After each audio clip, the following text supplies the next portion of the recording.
It's like me with algebra.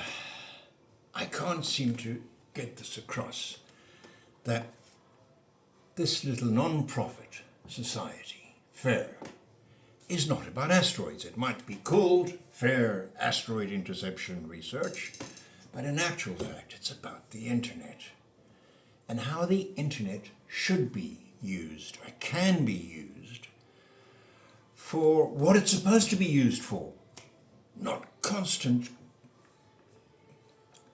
I'll explain.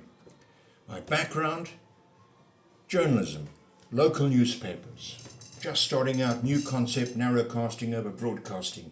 You can target people and in a local specific area for things, and it's no longer the idea of marketing as to, oh, my newspaper or whatever medium it is can get to 1 million people. Doesn't matter. Now it was a new thing.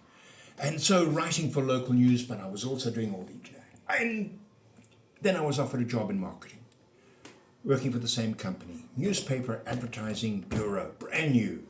And I said, sales, not for me. They said, no, this is marketing. You're going to love this. We'll give you an opportunity. You don't have to, you can give up journalism. How lucky is this, right?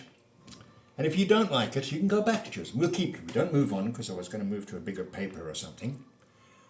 Let's try this. And I went and I loved it. And I got this whole concept of marketing and advertising, and my background was in that. Anyway, long and short, enough corporate world, I went and moved to a little Greek island where I lived happily for a decade and a bit.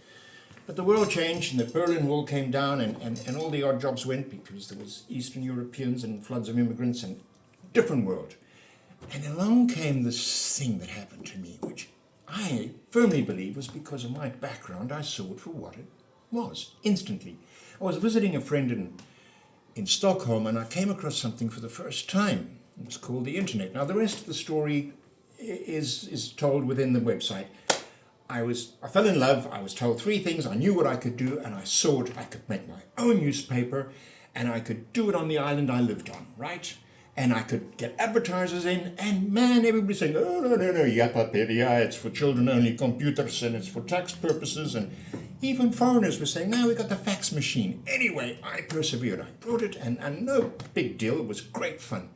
And I had this Hedronet, and it was wonderful. But then after 2 years, so I was reading Time magazine, and I was, it was all brand new. And after a couple of years, I realized that I was getting emails was a new thing, but only the foreigners. It took a while for the locals to come in.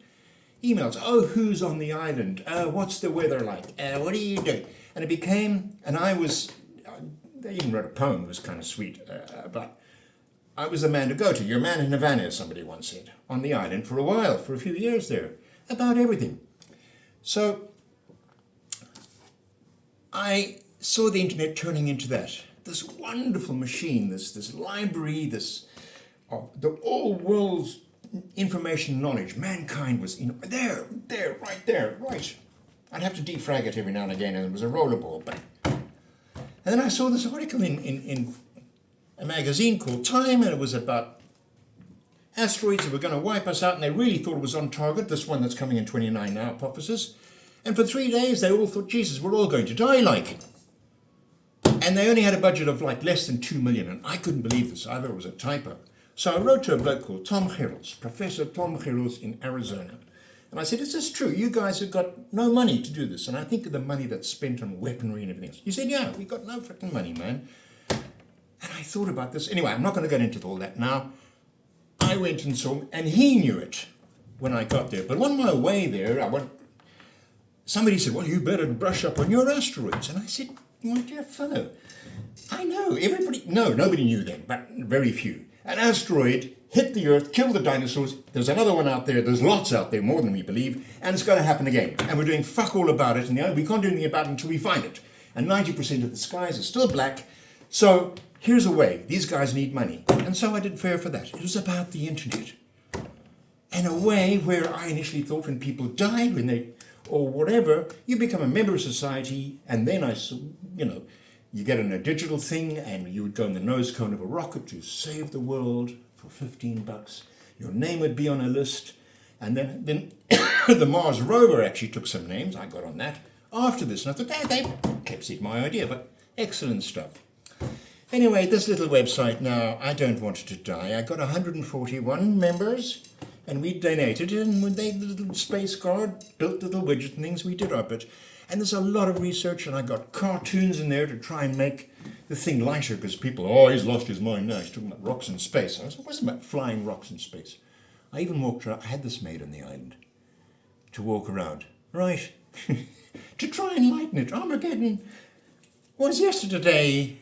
Today we got a serious problem. Anyway, I'm still looking for a home. I think this little thing in it. Anyway.